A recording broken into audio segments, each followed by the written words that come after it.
everybody, Marcy here with Creators Call Shop here on YouTube and Creators Call on Etsy. I'm so glad to be back in the studio with you all today. I hope you enjoyed my last video as we kind of went out and about and did some thrifting and did some other things. But today I'm going to piggyback off of that and I'm going to bring you along with me as I work on some journals. Before we do that, go ahead and get yourself comfy, get yourself your drink and a snack or whatever, and I will meet you right back here in just a minute, right after this.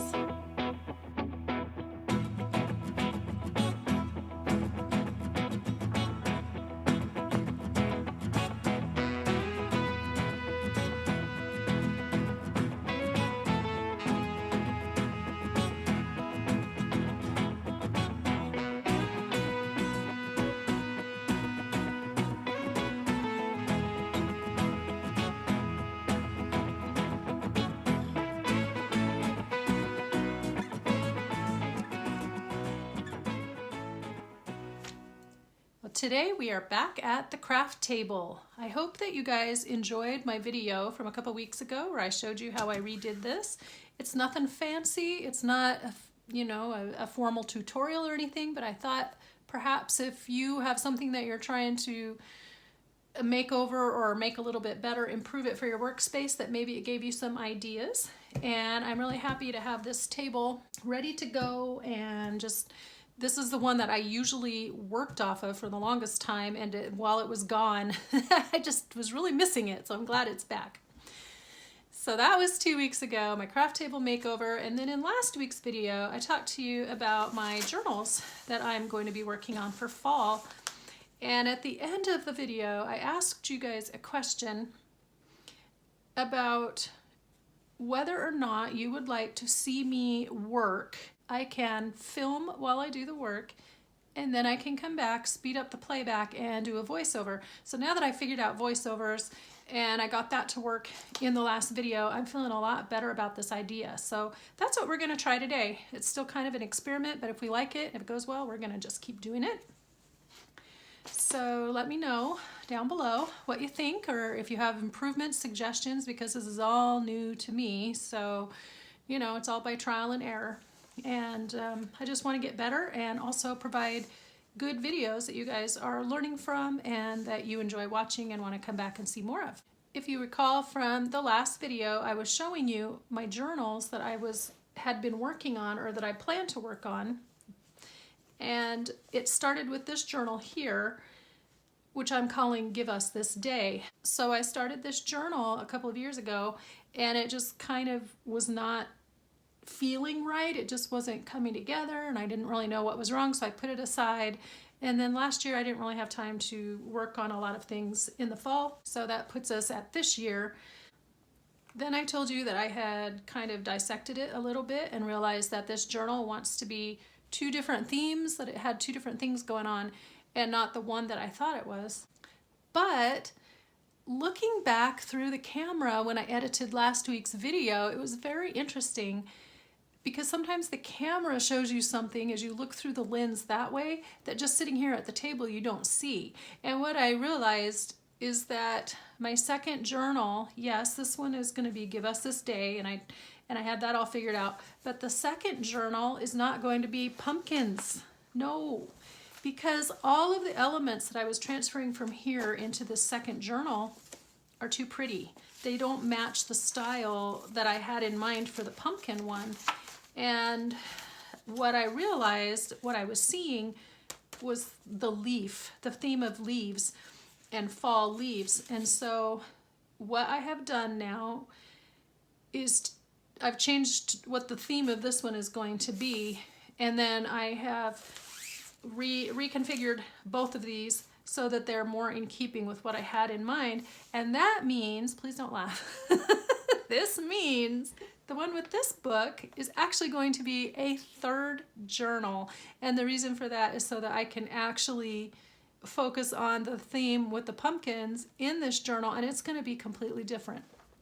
Hopefully that intro wasn't too long, but I'm going to just show you then where I am, what I've got right at the moment, and then we'll just get to work and we'll go from there, okay?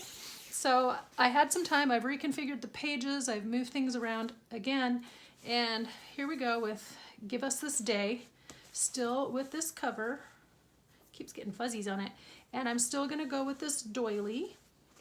I'm probably gonna put it at an angle. It still may or may not wind up with a leaf, but I don't think so now because the other journal has definitely got that leaf fall theme going on, and this one is more like home and family time and harvest and all of that. So in here, I went ahead and I took out some pages and I added some more pages, and I added some magazine pages from an Ideals book, Ideals magazine, as well as an Ideals actual gift book. So it's still kind of the same, but I did change some pages around, and you can see it's still pretty much like what I showed you last time. Same basic elements are all there, just a little bit of changes. This one's going to end up with 29 pages, and so is the other one. So let me put that over there, and then I will bring this one in. So today I got these pages kind of organized. I've taken this envelope and I've covered up the addresses and stuff. I found this fabric that I've had. I knew I wanted to make a cover out of it at some point, and I can't remember. I think I found this at a thrift store. I'm pretty sure I did. So it's got the colors. I just have to figure out which way is up too. Which way is the right side up? I think it goes this way. Now this looks a little more tropical, I think, or Asian even maybe. Look at those flowers.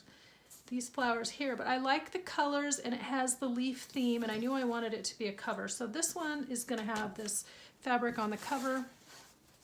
This is where I'm going to use those leaf appliques on the cover as well. And then I had that extra piece of paper, so that has now become the outside page for this signature. This one and Give Us This Day are both going to be one signature journals, and it will also have 29 pages in this. Everything fits together very nicely. So I just went through and added in some other pages from other things. I still rearranged and reapportioned pages from the other one.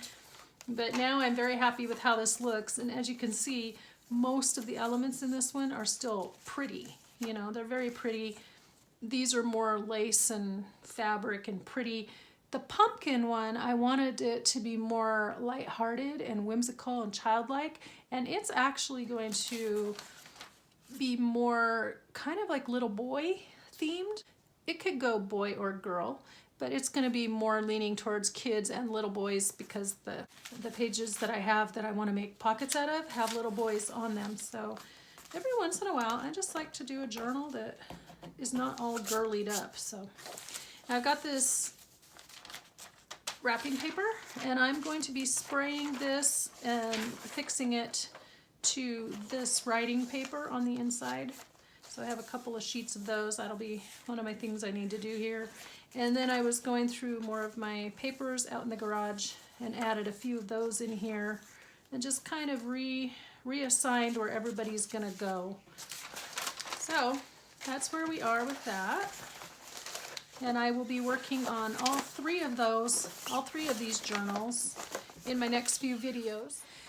Now, when I was out thrifting, I showed you that I found this one right here from Bo Bunny, this cute little Smashbook style binder.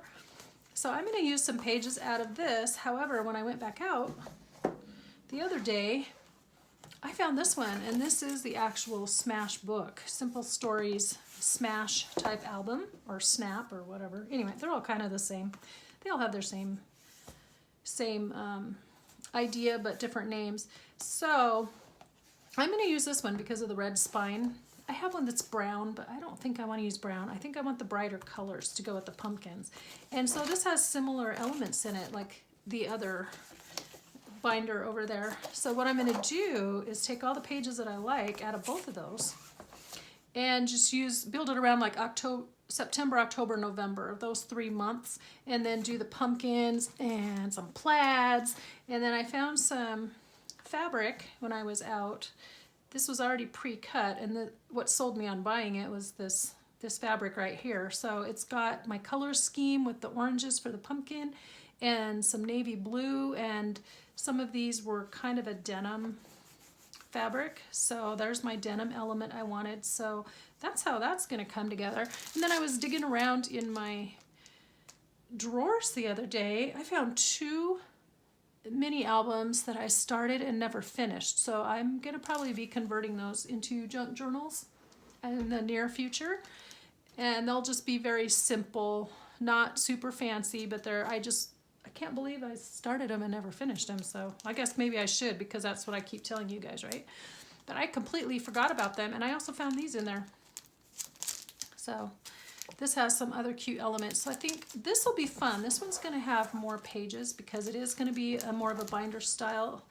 And then I can have essentially 3 signatures, like September, October, and November. When I divide it up, it'll have 3 sections like signatures. I'm going to call this one Pumpkin Patches. So, and it's got plaid because I love plaid. So I've got this ribbon and still have these little pumpkin-y appliques that I want to use. And I've got a few more ideas. So that's where we stand. Maybe I should have made all of that the intro. You guys would have probably run away. So I am feeling, what I'm feeling today is the pumpkin patch journal. And that's what we're going to work on today. So now I'm showing you the pages that I took out of the other 2 journals that will be getting used in pumpkin patches.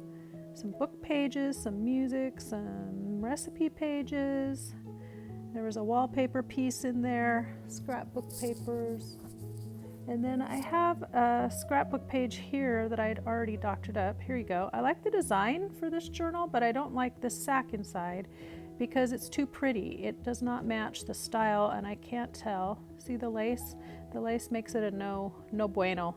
So I'm trying to figure out if I will be able to take that apart, and I don't know yet. So we'll be working on that later. Opening the Bow Bunny binder, and I'm taking out the pages I wish to keep. I didn't know what was in it because I hadn't really looked, but I quickly realized they're all calendar pages.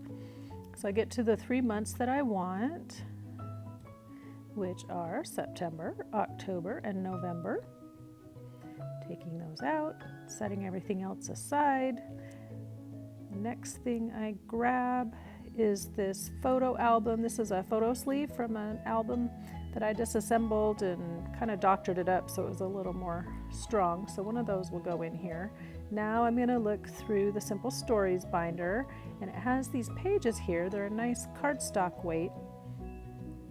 They're good for journaling, and they have a repeated design. So I keep one of each design to add to this journal.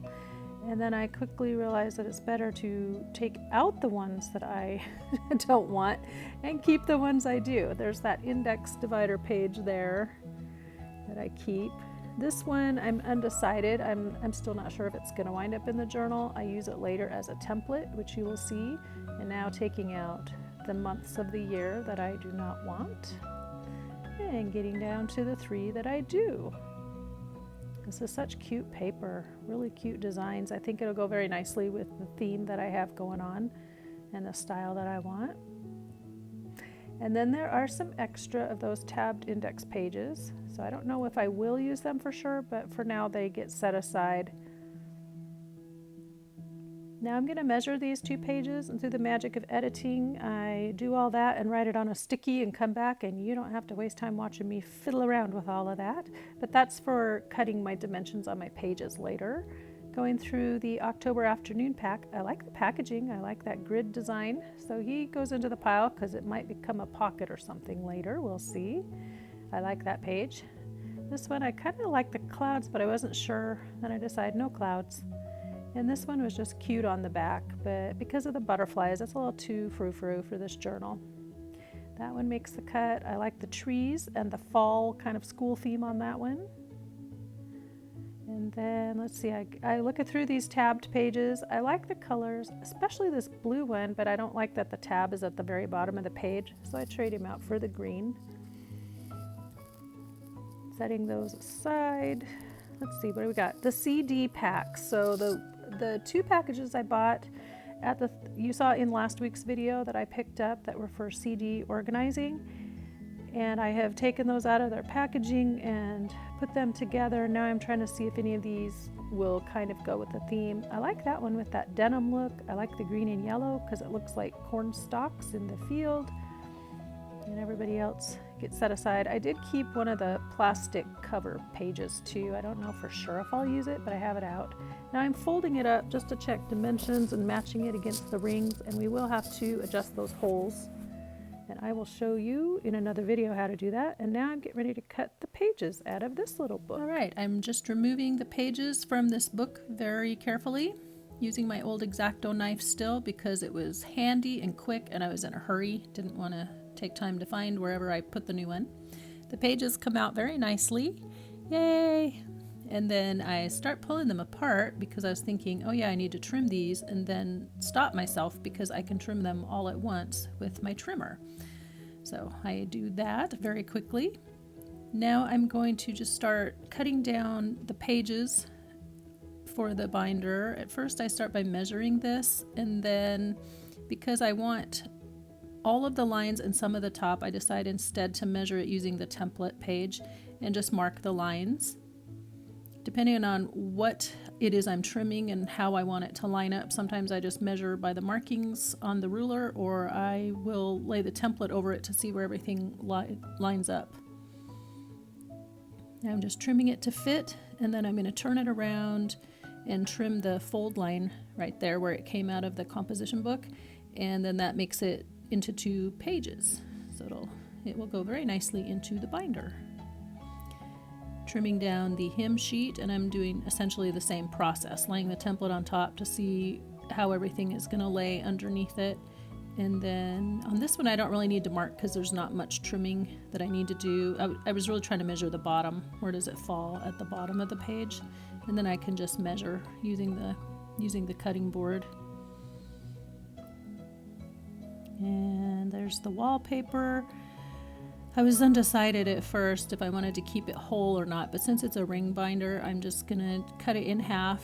I'd already folded the sides in when it was in the other journal, so I'm just trimming off, and I'll use the prettiest one as a page and then use the other one as a pocket. Again, same thing, a lot of these next few pages were pre-folded and were in the other journals, so I'm just going with the fold that they have. I turned that inside out because I was trying to see where the markings for Paper Studio were on the back side to see if I could trim any of that off, but no. This one I'm only going to use one side because the other side of that paper is kind of beat up, so we'll just get one page out of that.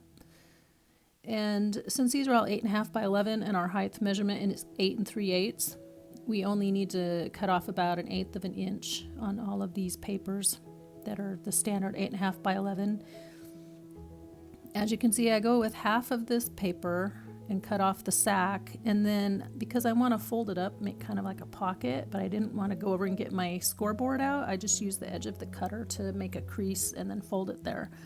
Now this one I am checking and I realize, hey, the dimensions are fine, so I just set that one aside. And then on this one, it's a little tall, so check the back to see where is that going to land, because I don't know if the new owner wants the whole recipe or just wants the pretty picture or just what. So I try to leave the whole recipe if I can.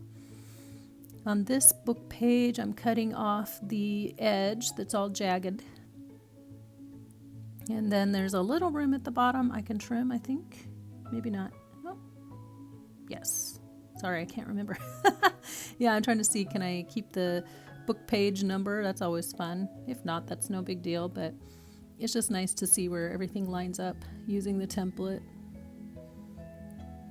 This is one of the other pages I took from the journal, and I want the image, and even though that page was folded in half, I'm going to go ahead and unfold it because I can put something on the back to strengthen where the crease line was, so it gives it more durability in the ring binder journal. But I just love that image with the pumpkins. It's so cute. This one I am not going to cut apart because I didn't want to cut through the gourd in the center, so making sure that he fits, but then it will just get inserted, folded in half. I'm trimming down my scrapbook paper, and I like to cut off the edge with the label, you know, with the printing on the inside, and those are just going to be, I cut it in half so they're 6-inch widths but the right length.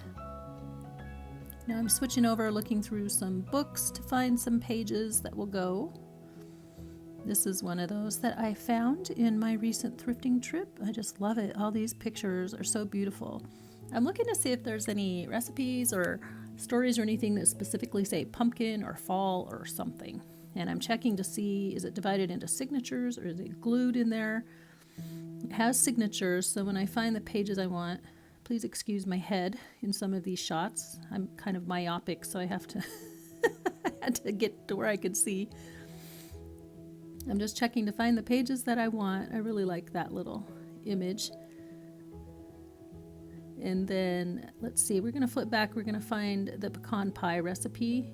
And it's a 2-page spread. So I want both sides of that page with the cute little girl and the actual recipe. And luckily, it's right next to where that signature is sewn in. So I'm going to pull out the pages and take out the 2 that I want to keep.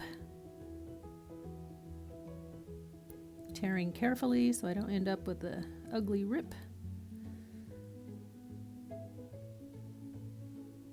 And then I just keep flipping through that book to see if there's anything else I want to use, but I won't bore you by making you watch that whole thing. Now I'm showing you, it's many hours later, and I went on a long search for more papers in my stash and book pages and everything. So now I'm just kind of showing you what I found. Now, yeah, this is quite a few hours later. Here's what we have to work with. And then in just a minute here, I'm going to start trimming. And I'm using, of course, my sticky note with the dimensions. Right there, with the dimensions that we pre-wrote. And then, let's see, I've just picked out a few examples here to show you my thought process. So on this one, I liked the beautiful picture towards the bottom. I think the width is fine. It may just need a little bit of trimming along one edge.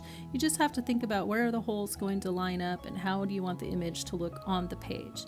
And then with these dictionary pages, I trim off a lot of the excess because what I really want is the image that I pulled it out for, and then mostly the printing and not very much of the margins.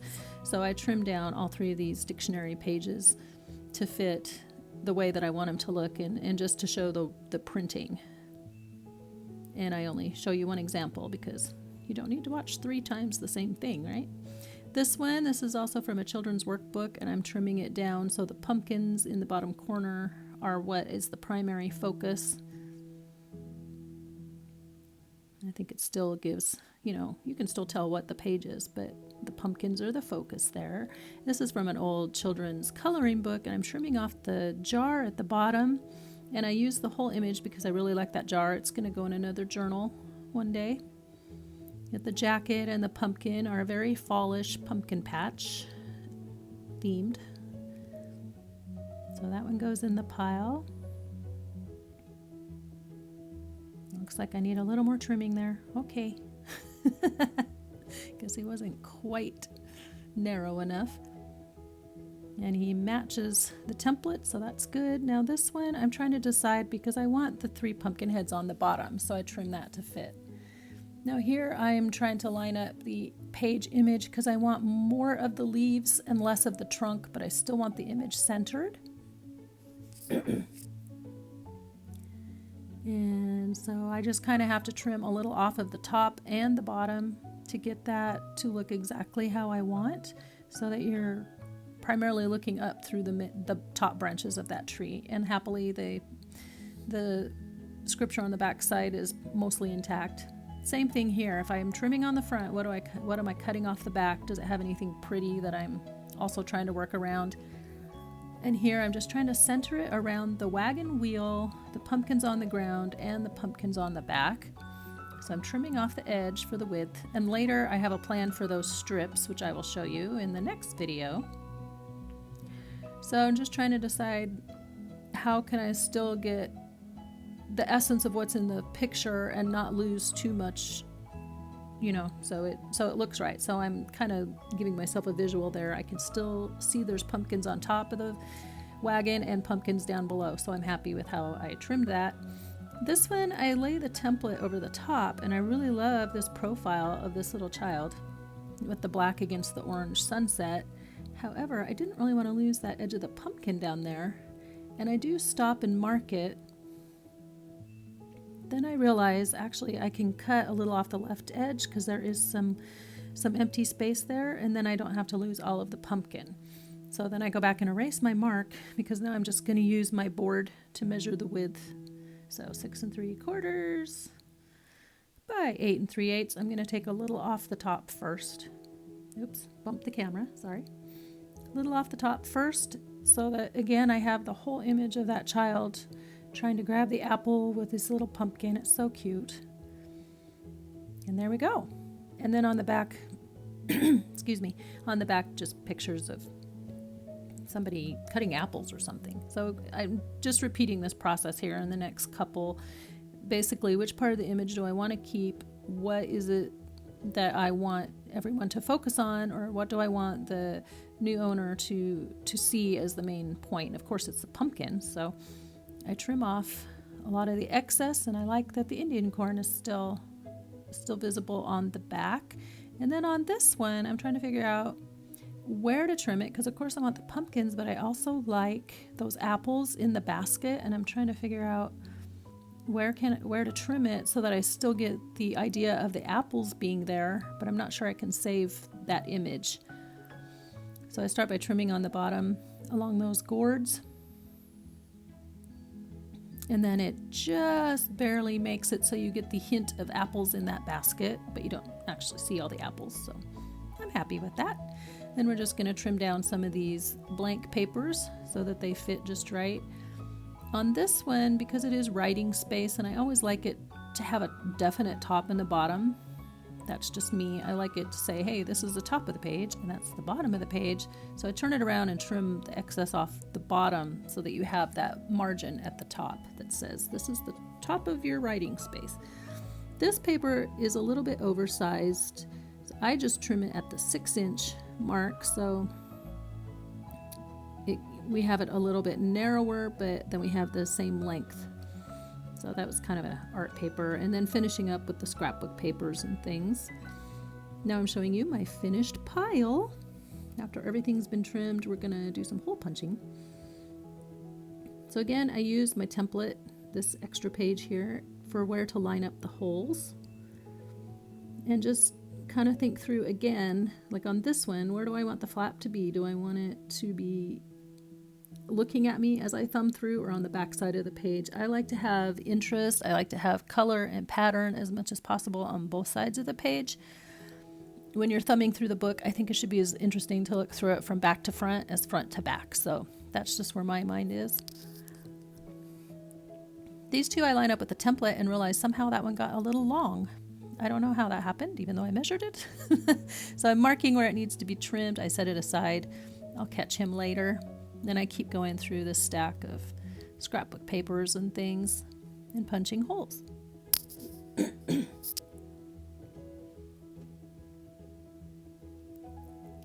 Let's see, this one, I like the orange. I just want to orient where's the black border going to go. So I'm just kind of thinking through how's it going to look once I put it in the binder. Which two sides do I like to have the black outline, and which two sides do I want up against the rings? And then these will be pretty much centered top to bottom. So those line up very nicely, as do the next set. And as you can see, we just keep going through punching holes. Yes, I do use a hand punch. Since I'm not doing hundreds of pages at once usually, it doesn't really matter to me. There are easy grip ones you can get if that's a problem, or even the Memory Keeper's hole punching board. Let's see, now we're going on to the book pages. And again, I like to not have too much bulk at the bottom of the journal, and I like to spread it out so that hopefully it's as thick towards the top as it is at the bottom, because I think that makes your journal lay better and it avoids the wide alligator mouth. So these two I just line up together as to how I would want them to fall in the journal. This one, I realized the pages on this story somehow got out of order, and I spend many minutes, which happily are edited out, trying to figure out the right order for this story. Also, I was erasing my note there on the front page. This is so cute. So you'll see pages of this throughout each one of the little signatures in this binder. It does take me a few minutes to figure this out. I don't know how I got it so mixed up. And then once I get it figured out, then I start punching holes. So I'm going to take about half of those pages and line them up against the template to punch the holes. They're pretty thick, that stack is pretty thick to do it all at once, so that's why I divided it up. Then, once that first half of the pages has been punched according to the template, then I line them up against themselves and punch the other half of the pages so that all the holes are in the same place. When you're looking in the journal, the pages of this story will all line up in the same exact place as you flip through. So I just think that gives a little continuity. This one, I want that image to be the first one that you see, so just lining it up, kind of centering it. That's just my thought process. How is it going to lay in the binder? How is it going to go? These two, I wanted them to be facing each other. So I'm going to line them up together, line them up how they would fall in the book, and then punch my holes. Now I won't show you every single page, obviously, because that's just a lot, but just the ones here where I'm explaining my thought process. We keep going. These guys both have kind of jaggedy edges, so I'm going to trim them. And I'm also going to take the opportunity to trim that other page I set aside. And then we'll punch the holes. I just love that little boy. He's so cute. He's just so happy. Happy, healthy, carrying his apples. Just adorable. Okay, everyone. I'm going to end this video here. I mean, there's only so much punching holes in paper and trimming things that you can really watch. Hopefully, as I was explaining my thought process, that helped you in learning a few things about how I think or what to think of when you're trying to put your journal together and those beginning stages. To wrap up, I'm going to read from a couple of different books. I don't know if you guys remember this one, but I read from this in my very first video on this channel. I thought I would read a few more times from it, and I don't think I did. Lots of good stuff in there. And I actually found one at a thrift store recently, and I didn't pick it up. I don't know yet if I'm going to regret that decision or not, but I didn't pick it up, so oh well. Maybe it'll still be there when I go back. This one, I thought since we're getting into fall, and I always think of Thanksgiving in the fall, so I thought what better way to observe the season than with a prayer of thanks to close our time together. So the first quote I found is here. I'm just going to leave my page marker there. There was a definite process by which one made people into friends, and it involved talking to them and listening to them for hours at a time, by Rebecca West. Sounds like that's from a novel, so I don't know what that's from, but if somebody does, please let me know. I'd be interested to read it. And the second one is from this book called Table Graces. We're going to read this grace right here by Ralph Waldo Emerson. For each new morning with its light, for rest and shelter of the night, for health and food, for love and friends, for everything thy goodness sends. And that wraps us up for today. Until the next video, I want you to be inspired and do something creative today and every day until we can meet right back here at the craft table. All right, bye-bye. Have a good week.